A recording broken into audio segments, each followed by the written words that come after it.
Hello, everyone. Welcome to the second game of the day. My name is Joshua Fegesquest. I am here with Returned. You might have saw me just a few moments ago with Kansas State versus Michigan Tech, but this time around we are here. We're both here. I'm here also for University of British Columbia versus University of California, Berkeley. Going to be an exciting game today. Both teams are 2-0, and we were talking about. I was talking about last game that Swiss tournament format, the 2-0. It's a very good position to be in. 2-1, it's you're still in the tournament, but for a little bit more detail, I'm going to let Return go over a little bit about the Swiss format and about why that is important. Yeah, most certainly. So for our four normal regions, so the North, South, East, and West, not including Big Ten and the Peach Bowl Conference, PBC, or Peach Bowl Conference, I think, PBC, not PCB. Either way, the Georgia region, aside from those, so our main ones, once again, North, South, East, and West, it is a 6-week Swiss format, which means every single week you will be paired up against other teams with similar records. So 2-0s are going to be playing 2-0s, 1-1s play 1-1s, 0-2s play 0-2s, and all that goodness. Basically, the idea is by the time this ends, so in 6 weeks, you will have the best of the best teams all going at it with each other. And in order to make it to our conference championships, you need to be with a 5-1 or a 6-0 record. And that will bring you to the conference championships. Well, then the winner of those conference championships will be going on a one-way trip to our national championships, which I believe Final Four will be hosted over in the LA studios over by Riot Games. And that's also where all the goodness from the Big Ten networks and the PBC comes in. But we are focusing right now on one of the biggest Western matchups I think we've had so far in this series. Definitely, yeah. As far as being streamed, very much so. UBC, they have a lot of a legacy to live up to. Two-time champion, and of course, they have a little bit of a new roster. Kazahana, we recognize from last year, but that's about it. Maybe I don't remember if Lies was there last year, but I remember Kazahana for sure. A lot of like I said, a lot of legacy. They want to get that third championship. They failed last year, actually being beat out by SFU in the conference. And we're gonna see what happens here. University of California, Berkeley.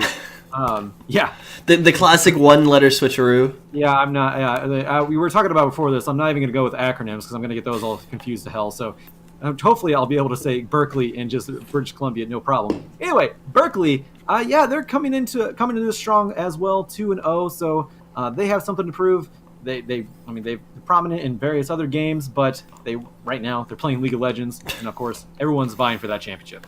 Oh yeah, without a doubt. And League seems to be kind of the pinnacle of all of the collegiate esports, or so we like to think, because we are League casters. Maybe a little bit biased on that mark, but yeah, both these teams.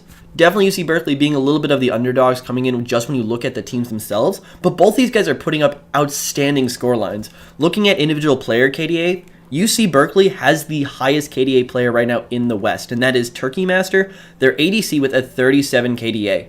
Third place goes to Lies over here from UBC and with a 24 KDA. Bloodwater is splitting the middle there, 28 KDA. He's over at UC Ivern. And then going over to the team KDAs, UBC 15.9, UCB 9.9. So these two teams should be pretty well stacked together. Yeah, and we're going to see how they play out the pick and ban phase. I mean, they're stacked together as far as KDAs, but an off day could happen, but hopefully we don't have any of those. We're seeing picks and bans go on right now. Driving being the first one banned out. British Columbia banning that one. UC Berkeley, we're going to see what they answer with here. This is the first time we've had the pleasure of casting the teams, like we said earlier, so not too sure what to expect as far as their team comps here, but we do see two prominent junglers actually, banned out with the Jarvan and the Sejuani already. Yeah, most certainly. Both these teams, looking just back at their last 2 weeks, love to play around this jungle priority. So that J4 and the Sejuani ban, absolutely no shock. My next one has to be looking over at University of British Columbia on this blue side with IE. They love to play either the Gangplank or the Fiora. Get that top laner a lot of their priority in these matches. Because when you look at those endgame stats and you look at how much damage they're dealing, IE has probably one of the highest team damage shares, I believe somewhere in the 30 to 40% ratio, where he's carrying a third of the team's damage in every single one of these matches. So they're going to be looking to get him started early as possible. Yeah, very much so. We see the Camille banned out and the Janna banned out. But I think if I recall, he plays Gangplank and Fiora. Is that correct? Is that who you were talking about? Yes, he does play the Gangplank and the Fiora. I'm sure he can play some other stuff, but those are the two champions he's played over the 4 matches. Both these teams not only are 2-0, but 4-0 also. They haven't even dropped a single Nexus. Yeah, but as we talked about, that's actually really incredible too. But as we talked about, they locks in the Zac for Kazahana. Not going to go with an aggressive top laner. He does have some options, and neither of them were banned out either. So we're going to see what Panda and Milk Tea, Longin Milk Tea pick up here. Azir, pretty contested in the mid lane. Big meta with Azir, Rise, things like that. Azir still popular. Nunu also popular in the jungle paired with the Azir. Didn't see that work out too well last game. There was no Azir, but there was a Nunu. But we might be seeing a Lee Sin, and that is usually prologue for a very exciting game. I was going to say epilogue. Epilogue's the other side of it. But we're going to switch over to the Nunu. There it is. And the pieces of Exodia are falling into place. With the Nunu plus Azir, that is a lot of priority you can put on that mid laner. And this is another player we haven't really hit on just yet, but looking over on the other side, so for UC Berkeley, they love to play with this duo mid lane ADC carry composition, and the damage split really shows it. About half the games, I say, is that them has probably the majority of the damage on that team. So Azir plus Nunu is really just going to enable him going forward. And now you might just have this carry battle on both sides. I'm curious to see where Kazahana is going to be putting that priority. Yeah, we have to see what else is being picked up by University of British Columbia to really guess where he's going to put that priority. We're still midway through. Twitch being picked up. Haven't seen a Twitch all day. I'm excited to see that one. He's still very powerful in the bot lane. We have Lulu and the Twitch, so Lulu going to be able to keep him safe. That is for sure. They do have the engage with the exact. We're going to see what is that them going to pick up here. Caitlyn, last game, saw Caitlyn, very powerful. We're going to see what Turkey Master can play with that one. Love the name Turkey Master, by the way. I actually call my wife Turkey, and I hope that's nothing. That's actually because of Steve Brule. Hold on. It's because of a Steve Brule joke from Tim and Eric. Awesome show, great job. But I hope that has nothing to do with his name, because that's kind of weird. Don't want to get there, but we do see the Gangplank banned out away from IE. Boy, I cannot wait for the next episode of Ward Up with Feek's wife as the special guest for all your League of Legends related dating advice. But make sure you catch that show, I believe, on Fridays. But going back to this matchup, just looking across, the Jace does get banned away. Something that is that them has been pretty comfortable playing. The Kog'Maw also not making it through, gets banned away early. So instead, Turkey Master is going to be going back towards that early game focus. You put yourself on the Caitlyn, should have the advantage in lane over Twitch, who does have a very rough laning phase into some of these more aggressive ADCs, and I want to see them pair that with maybe another aggressive support if they just want to completely take over this bottom side, and maybe signal to Longa and Milk Tea that, okay, we got this bot lane on lock, go deal with IE and just will shut them out all throughout the map.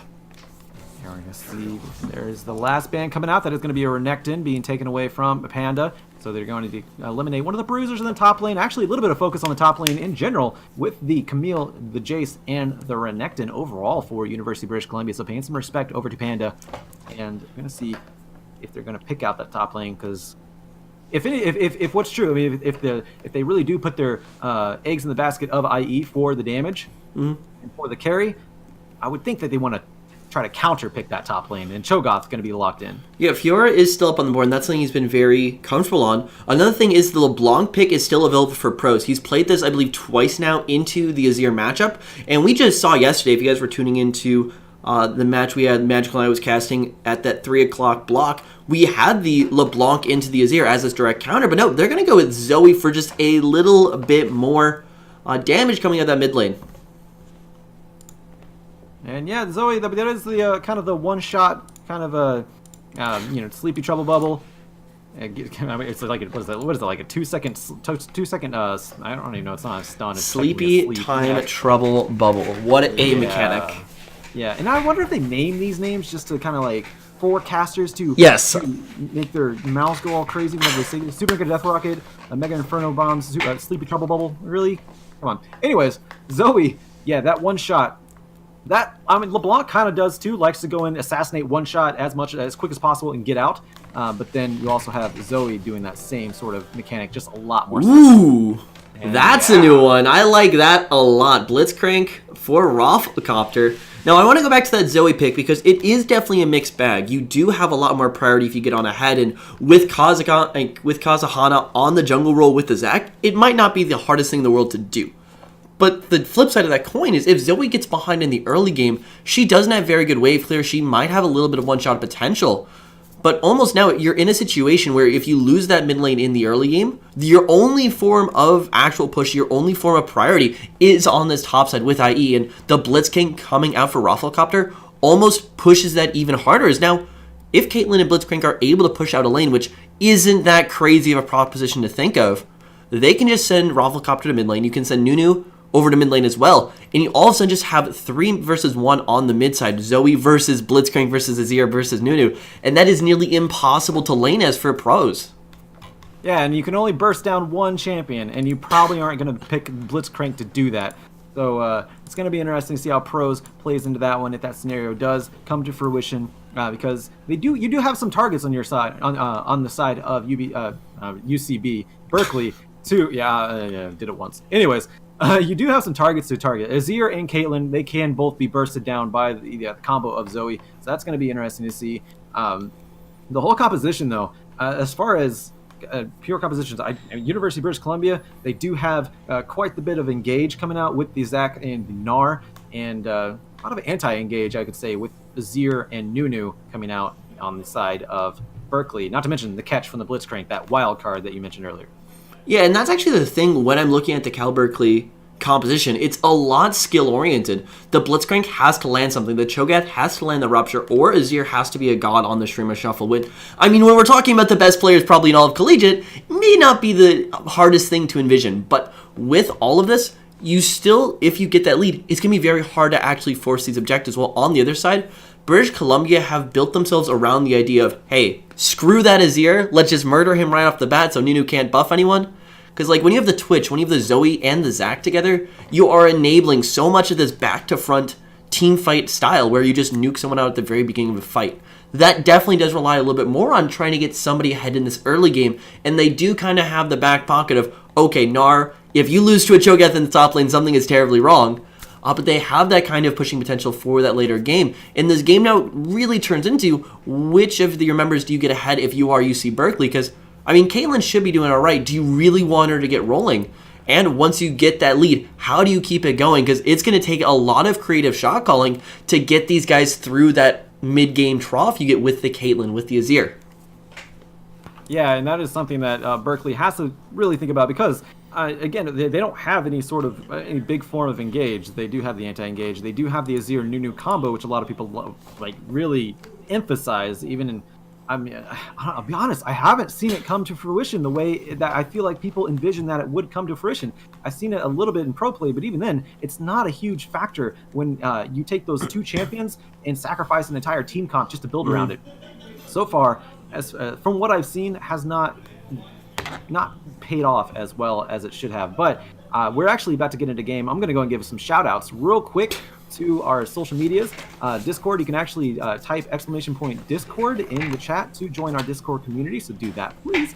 And of course Twitter, you can follow us on twitter.com/CStarLeague, and if you just want Collegiate League of Legends material, tweets, updates, things like that, twitter.com/CSLLOL for that. And then of course Facebook, we do have one of those, facebook.com/CStarLeague. Also want to give a shout out to Twitch for being here with us from the beginning and still sticking with us. We wouldn't be here without them, and we've been growing with them. It's been a phenomenal ride, and look forward to more years to come as well. YouTube, you can also go check us out on YouTube at youtube.com/user/CStarLeague if you want to catch any of our VODs, any of our spoiler-free VODs, by the way, any of our shows, the quad, the ward up, anything like that. We do have them on our YouTube. You can go check them out anytime you miss a game that you want to check out. But we are getting into game right here. Returned. This is going to be an interesting one. 2 teams undefeated, looking to go 3-0 into the next week. Oh yeah, certainly. And as we do start looking at the what's actually being picked up here by everyone, no real shocks coming out as far as the runes go. Closest thing I'd say would be the Cho'Gath taking Knight in the top lane, but honestly, when you're in that sort of lane, it's not the craziest thing in the world to take the Knight for maybe just a little bit of that laning pressure, hoping you can find something in the early game, and if all goes wrong, you just have a nice TP. And plus, putting the flash on a shorter cooldown when you are a Cho'Gath and you're just looking to nom somebody up right at the start of a fight is a pretty solid strat to go with as well. Yeah, very much so. You've been seeing the Unsealed Spellbook very popular, being very popular in games lately, and that is why you can put that kill pressure on the top lane and use the teleport as well. But Yeah, that is going to be interesting though, because he is taking the ignite with against the Gnar, who can stay relatively safe. So that is an interesting one. You would have to think he would be using his flash to be able to kill a Gnar, because even you mentioned earlier, if you lose to a Cho'Gath as a Gnar, something is wrong. And, Oh yeah, definitely. Yeah, I'm interested to see how the Unsealed Spellbook is going to work in the top lane. Exactly. And another big thing with that is the jungler. We were talking about it a bit before. When you pick the Nunu up, you almost sacrifice a lot of your team's actual priority play throughout this early to mid game. And a big thing with that is the jungle meta right now is so hard tuned on those early impact champions. We saw the Lee Sin get hovered a little bit. Sejuani, J4 are the top 2 junglers at the moment, just in terms of pick and bans. And you still have things like the Zac, things like the Rek'Sai coming up the rear. So everyone wants to make these early plays. And when you do so, when you go with a Nunu, you really lose that ability. And this top lane could be even rougher, because Panda really doesn't have a jungler to rely on now if he starts to get behind in lane. And that's why I do like to see this spellbook come out, because it's going to allow Panda to back more rapidly and get those TP back to make sure he keeps at least some priority in that top side, at least having the CS differential where he still can be that late game threat, walking up to a Twitch and just going, "You're mine, blah." Yeah, that's essentially the Cho'Gath's job. But yeah, the Unsealed Spellbook with that cooldown on the summoner spells is very handy, which actually is a big reason why people take it in the first place. I mentioned, like, I don't know why you would take a knight in the first place, and I questioned the spellbook. But then, yeah, that is a big point. The summoner spell cooldown actually extremely important, especially for a top lane Cho'Gath and Gnar. You can't really do much. And I want to point out, Pros has hit 2 of these Qs on Is That Them already, which does not bode well whenever you're already you have to avoid those. Your job is to avoid those and sleepy trouble levels. Yeah, definitely not. The big thing with the Azir pick is that not only is it one of the best late game DPS champions you can have in the mid lane, but it also has a good amount of early priority just with the poke potential you can get off of your soldiers. And that definitely is put away a little bit when you have this small, like, 500-year-old child in the mid lane throwing just stars with a ball at you every 5 seconds, actually nuking you out a little bit. And that's going to be an interesting matchup to watch in the mid lane. And another big thing is the minion dematerializer being taken by Pros, because that's going to help him out a lot in this pushing game. Yeah, we've been seeing that a lot. I guess I'm not going to say a lot. Not everyone's come around to it yet, but the dematerializer has been helping with these mid lanes who want to shove against somebody who can shove. Who used to, during the Victor meta, I'm sure somebody would have loved to have that, a Syndra or somebody like that. But whenever you're a Zoe, you only have one skill that can really clear with the Q. The dematerializer helps out with that, especially against an Azir who can shove very well. But in the top lane, we already see Gnar going mega. Not too much going to happen from there. Both these teams are just kind of just playing it safe right now. There's really no ganks coming out, though. Kazahana is level 3, maybe looking for a bot lane gank. As we see Key here, Squeaky, a little bit overzealous here, actually, getting hit up with the rocket grab and having to use his flash. That is a flash down, and Kazahana maybe smelling some blood in that bot side. And some pretty good vision game coming out here for Cal. For Cal Berkeley, because they know that top lane's already going to go in favor for Gnar, so Kazahana is going to be looking at this bottom half of the map, and with so, they've already got good vision on the bot side of mid and the top side of bot, meaning that there's no real way Kazahana at this low level can get a gank off, so they're really just protecting those lanes. And talking about those lanes, you saw that hook coming out from Rafflecopter. Sure, they blew the ignite, but they also got squeezed flash as well. Super not sure if I pronounced that right, but another hook. Yeah, another hook onto Lies. So he is so far playing very well on the Blitzcrank, showing that he can land these hooks. And did not get a flash or anything out of Lies, but still applying the pressure and keeping them on their toes. One more hook onto Squee, which I don't know if I'm pronouncing that right either. But one more hook onto him, it definitely would probably net a kill, especially if there is a milk tea on the bot side. Can to absorb a few of those turret shots, but yeah, actually, that was the thing too you were mentioning earlier. Nunu, not the biggest on jungle pressure. He actually counter jungles better than he applies pressure. That is something I've also been seeing that has not been paying off as well, as much either, because Nunu, aggressive jungler, aggressive counter jungling, but he doesn't really do well with actual ganks or setting his lanes ahead. Exactly. Pulling out the Nunu pick is kind of like going to a casino and putting like everything on your teammates, at least surviving the laning phase, because it's this weird multiplier where it's not going to directly affect the enemy team ganking your lanes, but it almost just puts a additional cost, because whenever Kazahana tries to make a play, whether it's on the mid lane, whether it's on the bottom lane, if that gank is not successful, you are paying for it about 5 times over with the CS from your own jungle. And Longin, the way he plays this early game is not try to contest Kazahana at every single gank. It's to take as much as he physically can hold and just run with it. We have a little bit of jungle on jungle action here. IE is coming down, and that's going to force a flash out of Longin, so he is going to be flashless, which is going to inhibit his ganking ability even further. So now he can't flash snowball anybody, which still isn't the greatest idea, but that's about all he's got right now.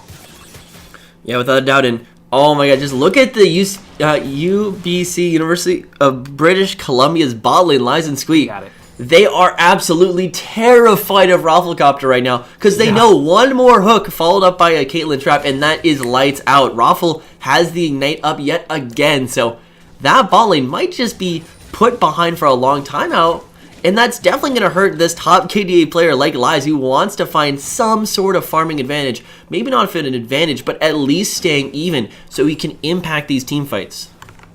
Yeah, 6-minute mark just happened, so Lies does have that stopwatch available. If he does get hooked, that could be something that he want to pull out just in case. It is a get out of death free card, a free item, and the idea is not to have to use it or use it strategically, but whenever you get pulled, you may have to use it. Lies going invisible.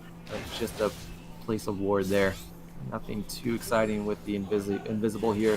Rafflecopter, he's looking for a hook. Possibly we get slowed down by the Glitter Lance, just going to back off. Kazahana is in the area, and here comes the gank. There's a nice reaction flash from Rafflecopter. He gets out of harm's way. A rocket grab, the maximum length you can have on there. Kazahana, I don't even think was ready for that. I definitely know Turkey Master wasn't ready for that. Ignite is going to be stalled out by the stopwatch, and he is going to keep his unstable matter available for his next gank. And that is one of our 6 stopwatches now off the board. And this is also why you're seeing a bit more of the Caitlyn and a little bit more of the Jinx, because of the stopwatch meta. Because there is no easier way to counter out somebody popping down the stopwatch and then putting a trap directly under them and just shooting them right in the face when they come back up. But a little bit of miscommunication between Raffle and between Turkey Master, and they aren't able to solidify the kill because that hook came out from Raffle, but that trap was just way too far off. It came nowhere close. If they landed that, they would have at least gotten the cell division, if not more. Yeah. Cell division, not unstable matter. Unstable matter is his explosion blob. But yes, he did keep a hold of that, which is pivotal. Whenever Kazahana, especially, as a Zac, you want to gank, you can gank underneath the turret with cell division. It is very advantageous to have that backup, that sort of death card that you can get. But as I say that, Nunu, Longin Milk, doing exactly what it can as a Nunu and taking the objectives. That's what you have to do. If you can't gank, you take objectives. And first one picked up by Berkeley as so that's just the Cloud Drake, but that could matter exponentially later on in the game as the Elder Drake comes on to play. Oh yeah, most certainly. And with some of these shoving lanes, at least in the top side of the map, you're still not getting any real advantage for University of British Columbia at the moment. They're definitely putting their cards in the late game scaling you get with the Twitch. Is honestly, I think that's going to be the highest damage share on the team. Is he's really going to be needed to pop off before you get that super late game Azir coming on through. That being said, definitely he's having a pretty rough laning phase, and Pros hasn't been able to find that much of an advantage in the early, but here comes the gank. Oh, there's a Sleepy Trouble Bubble on to Panda. Is it going to be enough? There's a huge Q. All the way down. Oh, and there's the stopwatch, but there's Kazahana. He is going to assure that first blood happens. Going over to Kazahana, takes up some turret shots, keeps the cell division, and that has 3 members of UBC in the top lane. They may pick up this turret, but looks like Long and Milk is actually going to stop it here. He's going to try. He's going to try. He actually gets shoved against the wall, and there is absolute zero coming out. Remember, Kazahana, he still has a cell division. He is going to survive this, though. Then Pros able to pick up Long and Milk, so UBC taking full advantage, getting 2 kills in the top lane. There's a teleport coming out from Panda. Here comes Azir. Yeah, now is that them coming on the backside. Low health bars on the side of UBC. Kazahana still, despite everything he's went through, still has a cell division. They get out very safely. Nicely played by University of British Columbia. Yeah, a great rotation there. They knew the one place on the map that they had an advantage. Got the shove out mid lane from Pros, and there just was no reaction from Is That Dumb. A pretty bad back timing, coupled with no jungle presence, but they might just be looking to fight bot lane. TP's coming in. Double TP. Double TP coming in, but it looks like the fight's still happening. Despite that, there is a nice hook on the side by Rafflecopter onto Lies. Is it going to be enough? No, it's not. Pros able to pick that one up. Turkey Master going down. That is 2 kills for the mid lane Zoe, but that is also 2 teleports down on the side of UBC. see if they can capitalize on this, though. Kazahana is going in the top lane. That is actually a nice presence by Kazahana. No dragon to be taken up, so he's going to just defend the top lane turret. Yeah, but here could potentially come the issues, and it does look like they're pressing on the bottom side. But UBC, they made all these plays. They haven't really found that solid objective just yet. And I mean, if they keep making these plays, eventually you will just knock over a tower by just probability's sake. If you throw enough rocks, one of them's going to hit a tower, and one of them's going to break the tower. But now you're starting to get some counter rotations coming out from Cal. And Cal Berkeley, they may be looking to turn this one around right now. Oh, polymorph, but the rocket grab still happened. Emperor's Divide is going to keep people from advancing underneath the turret, but no deaths coming out just yet. Lies going down in low health with Squee as well.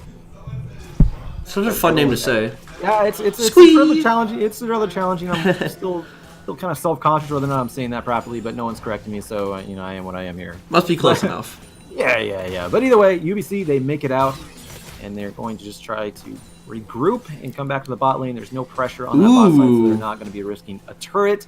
Look at Rafflecopter's summoner spell. The classic TP on Blitzcrank. Not sure where he's going to use it just yet, but I mean, more power to you. They're going to be knocking on this bot lane tower, and with the Caitlyn in tow, with the BF sword, they're probably just going to get it.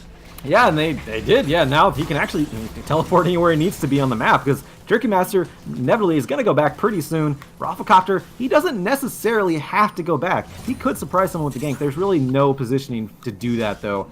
So we're going to see if he keeps it.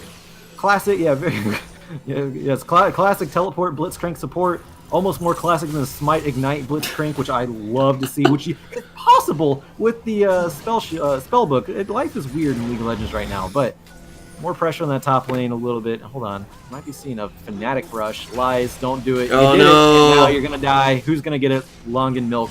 Nunu picking up that kill. Without doubt, and with that first tower, you will... Oh, so much damage! Oh my god. Those things hurt. He makes it out. He makes it out, though. He still has his heal and it's a flash as well, so I guess you could say he's still in control there, but he's really not. He has to go back, and that moves Turkey Master and Long and Milk into the mid lane. Yeah, but that hurt a lot for Elias to be the one to drop on that play, because he is still pretty far down in that CS department. Flash comes out, TP's coming around too, and that's now a 3-man on the top side. Pros maybe looking to run up there too. That was a Blitzcrank that canceled his teleport in the top lane. They decided just to give up that turret, as we see Panda backing off completely, and that was a wasted teleport that we were really excited about. Rafflecopter, he switched it out for that, and now it is gone. This is what we get. Oh no. You shouldn't put your expectations into something that's doomed to fail. My heart was set on seeing the Cheese Blitzcrank teleport strat, but in the end, that was a pretty big loss for Cal Berkeley, mostly because they had, oh boy, right when I say that, but they had the front priority, they had the front foot, and there's no real reason that you should give over a tower like that just completely off the rotation game. They had so much time from killing Lies that they easily could have gotten a little bit of vision and repositioned towards that top part of the map. In the end, they weren't actually able to do that, giving even more resources now back to the side of UBC, and I'm just going to keep hitting on it, back to Lies, because this man needs to come online at some point in time. I mean, Pros is going to be doing quite a bit, but honestly, his picks are less about winning the game and more about delaying. Yeah, he essentially, like you said, he plays LeBlanc, kind of the same idea. Make it a 5v5 into a 4v5 as quick as possible, but sometimes that doesn't always work, and then you need to back up with Lies and his constant damage over time, his output of damage as an ADC. So, yeah, needs to come online. Not quite there yet. He hasn't had the best of lane. He's only died once. That's not so bad, but could be a lot better. Meanwhile, second Drake going over to University of British Columbia. Longin Milk not going to be prioritizing that one. There is a big pileup in the mid lane, as we do see the turret being taken down. There's a second turret for Berkeley, and they are a little bit ahead in the gold, but it's negligible. It's not really a huge amount right now, considering the amount of pressure that UBC can establish.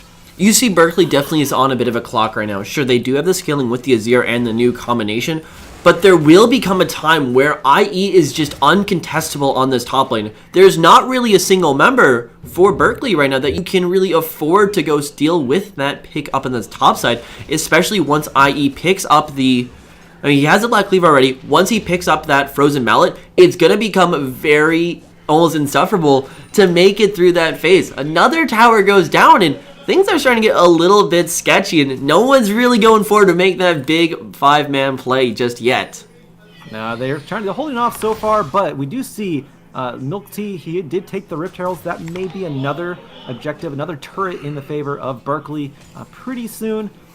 Every now and then we see that summoning fail or just a bad use of the Rift Herald. We're going to see how Berkeley applies this one, but Lies, he's sneaking up forward. I mean, obviously he is safe, but there's just a little bit of pressure going on in the mid lane as you think UBC, they want to knock out this mid lane turret and open up the map for themselves. And here's where the lack of true engage from UC Berkeley can really start hurting them quite a bit on this mid side, because now you basically have this 4-man squad coming out of University of British Columbia almost playing a bit of a cat and mouse game, letting IE establish pressure on one side while they just skirt around the edges. And as long as they can dodge out of the way of that Blitzcrank hook every once in 15 seconds, they should be perfectly fine to do just this. And IE is only going to be getting bigger and bigger as this match goes.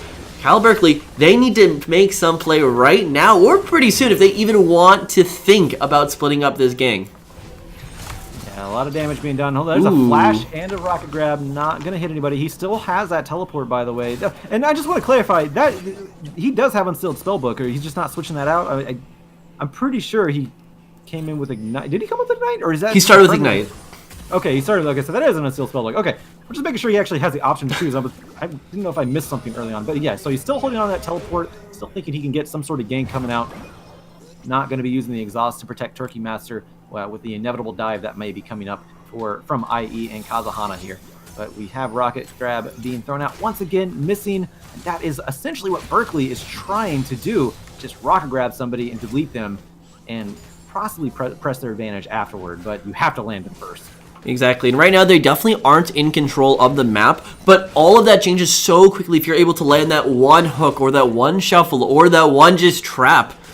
Because if you get into a 4v3 situation in this middle lane, your siege composition with the Azir, with the Nunu, and with the Caitlyn should easily be able just to walk up to the enemy squad, take a tower with very little retribution in response.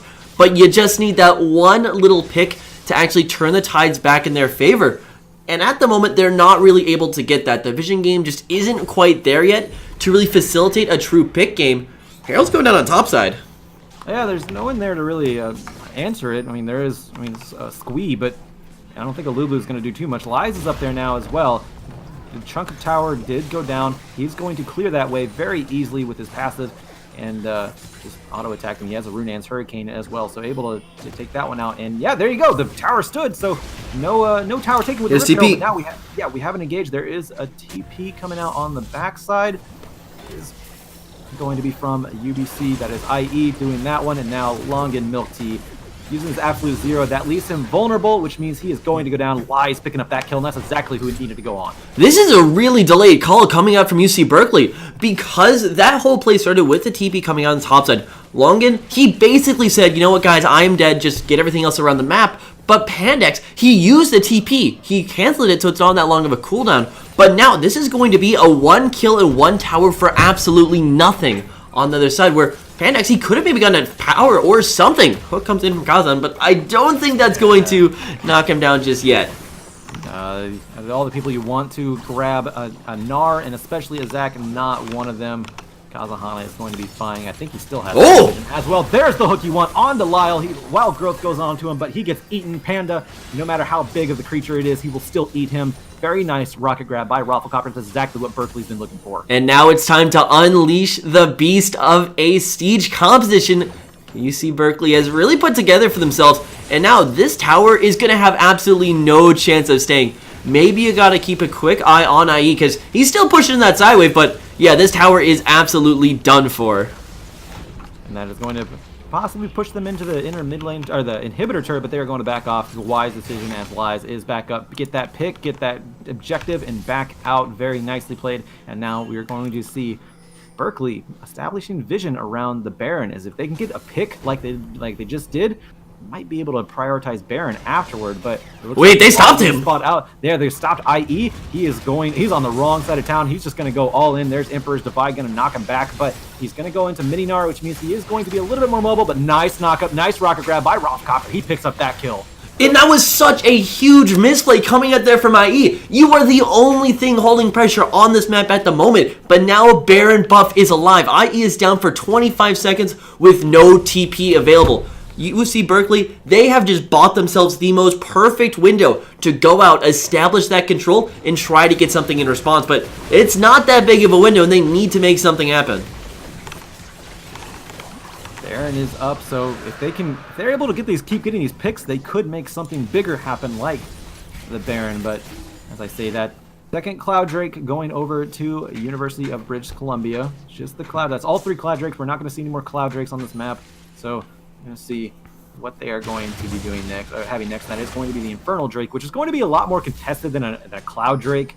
Like I said, the Cloud Drake essentially. What's up? Oh, just looked like for a little bit there that Rafflecopter might have gone a little bit too deep, and it does look like Berkeley basically decided they wanted to go around, collect some of their buffs, and get themselves nice and fed with the waves instead of going to Seb's Vision. But now they're going to head right on over there. IE once again is on this top side position, and they might just be looking to make the same play happen twice. Yeah, if they go under the turret, they can do that easily because the turret has only a sliver of health left, so there's no problem tower diving IE, but they are going to play it safe, knowing that more than likely UBC and company are going to be making their way into the top lane. Kazahana, he's launching himself in. Is he going to be able to pick anybody up? Longian Milk Tea, he is a target of choice here. He gets knocked up with the Wild Growth, but there is Lies dishing out a huge amount of damage with his spray and pray. He's going to flash. He's going to try to get that kill. Can he do it? Turkey Master, he was asleep. Double kill for Lies, and that is 2 down for Berkeley. And that's exactly what UBC wanted in return for these team fights. And now Panda, he may go down as well. He's going to get knocked up. He's going to get shoved around. Lies with a 3rd kill in that team fight. That's going to prompt a Baron.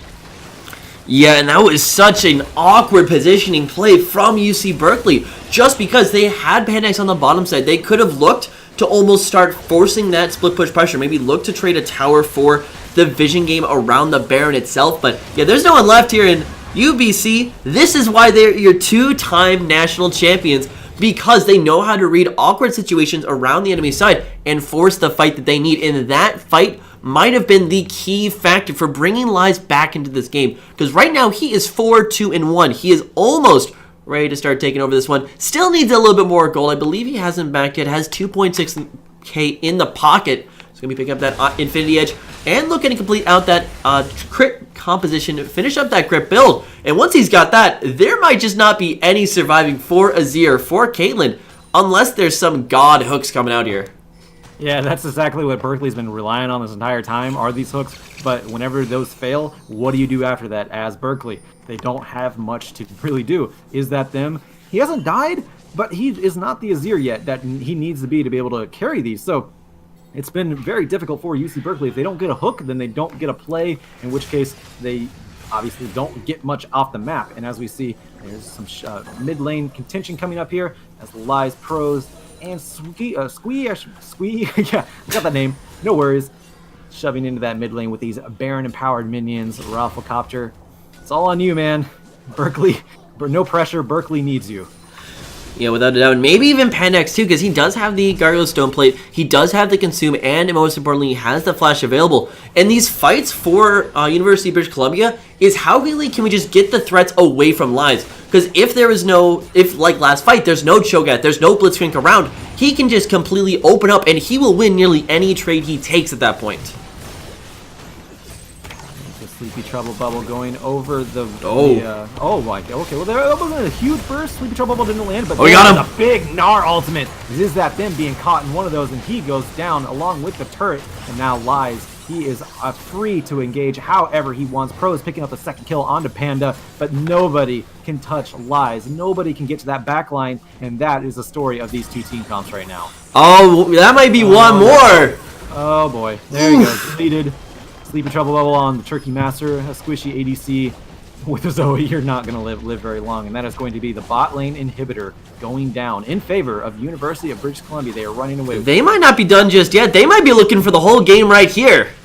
8 seconds on Is That Them. They might be able to do something here. They still have Baron empowered minions. Rafflecopter just uses ultimate. Didn't really get much out of that, but they are going to take one Nexus turret and then get out and reset. And Infernal Drake is actually up in 1:30. They may be contesting that one next and then pushing for one more team fight. University of British Columbia have been catching out every single point where UC Berkeley just don't feel very confident. It's almost like watching a boxing match where UC Berkeley, they're trying to go for these big swinging plays, landing all of the uppercuts they can. But UBC, they're kiting around. They're just hitting those jabs on the body and just wearing out the composition for Berkeley. And right now, it's working really well. Every single small mistake that is made on the side of Berkeley is just a massive advantage gained for University of British Columbia. And they're at the point where they're ready to go for the KO punch. There's a launch by Kazahana. Can he make anything happen? He is going to make Longan pull back a little bit. There's so much damage coming out from Lies. He only needs a few auto attacks. He gets a double kill onto Turkey Master, who got locked up by IE as well. IE, we talked about earlier, being the big top lane carry, loves his damage carries, but playing a very cool support Gnar 0, 1, and 10, and letting Lies and Pros take the reins here for this game. I mean, that's a mark of a great team. One that not only can play very well their own style, but one that's very flexible with that style. And IE, he's going to go in once again. Doesn't quite land the Gnar, but he's just too scary.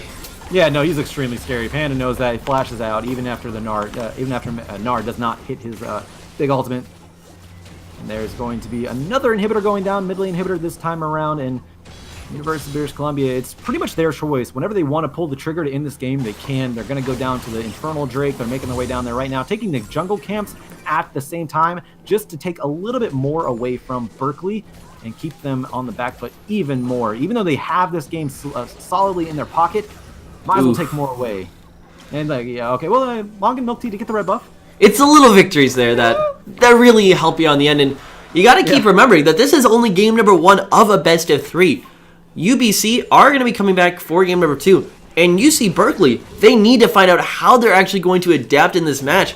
Because this game, it felt like they just were never really in the lead. There was that short time around the mid-game where they got the pick on IE, where, yeah, they were definitely in control. And the time they got the pick on Lies, where they were definitely in control. But their composition almost seemed to only come online whenever Rafflecopter made a god-tier pick, a god-tier hook. And sure, like, you can rely on your support to make some good plays, but he can't be your only win condition. Yeah, and speaking of Rafflecopter, he just switched out that teleport for the exhaust finally, which is something that he probably needed about 10 minutes ago to keep Turkey Master, to keep Is That Them alive. Looks like they're going to be a little bit more, I say UBC, looking for a little bit more here as they sneak around the jungle. There's the rocket grab. You're going to land for Kazahana. That's not who you want anyways, so probably best that one didn't land. And we have to give credit to UBC and their support staff. They actually have a very huge, a very long tenured support staff, I should say. Carmen Lamb, one of the co-founders, and the old ULAL team manager whenever they were winning their championships. And we also have the analyst and Riley right now. You think all those forces combined, they are, and I know I say Carmen Lamb, they're actually not the team manager anymore, but she actually tweeted some of her, check this out. She tweeted some of her old notes that she still has from the old championship days, and they're so extensive. And you have to think that sort of mindset is still freshly in the mind of the staff of UBC, and that's what we're seeing right now. Just complete domination and all that dedication paying off right now. And I mean, it's not only that, this is a team that has such a swagger about them. I will not forget the second time they won the collegiate championships, they had a Reddit AMA out that said, "We are the best team, best collegiate team in all of North America." Here they go. Oh, speaking of best collegiate team, Lives actually gets taken down. So Berkeley trying to make them not be the best collegiate team, I guess I should say, but it's still not enough. Is That Them? There's still so much damage on the side of UBC, even without Lies, but it is going to be delayed, and it's still going to be Kazahana going in. Is That Them does go down in the end, but you still have Pros on the side here after Lies going down as a big damage dealer. And not to mention, IE is still a big damage dealer as well, but he's very low on health. Needs to be careful. Kazahana going again for the 3rd time, and there is Pros just knocking them up long enough to land a Q, and there's a flash from Pros. Turkey Master, he's going to go down. Who's going to pick it up? It is going to be Pros. That is a 4-for-1 overall after Berkeley catches out Lies. That is still UBC picking up the advantage in this team fight, and now that might just be game even without Lies. I mean, any of the circumstances, taking down Lies would be the key to winning a fight, but unfortunately, it's just too little too late. Yeah, and that is going to be game number 1. Hold on, maybe game number 1 should be going. There it is. Okay, Game number 1 going over to University of British Columbia. This is a best of 3. So Berkeley, they have another opportunity to bring it into a game number 3. But both teams, again, they're undefeated. And I know Berkeley wants to stay that way, but so does UBC. It's going to see who wants it more. Who wants it more? My name is Joshua Fekes Quest. I am here with Returned. I think we're going to get set up for game number 2, so we'll be back in just a moment.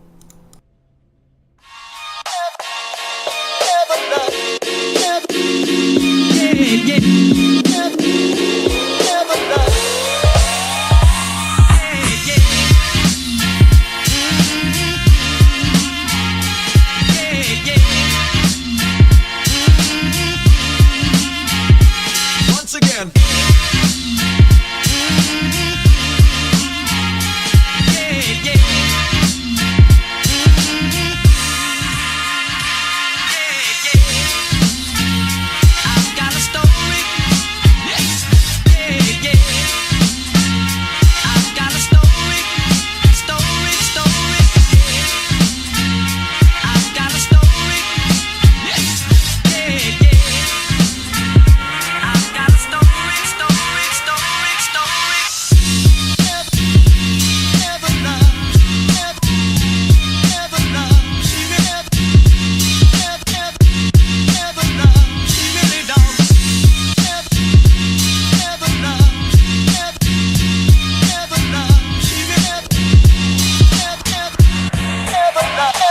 Once again.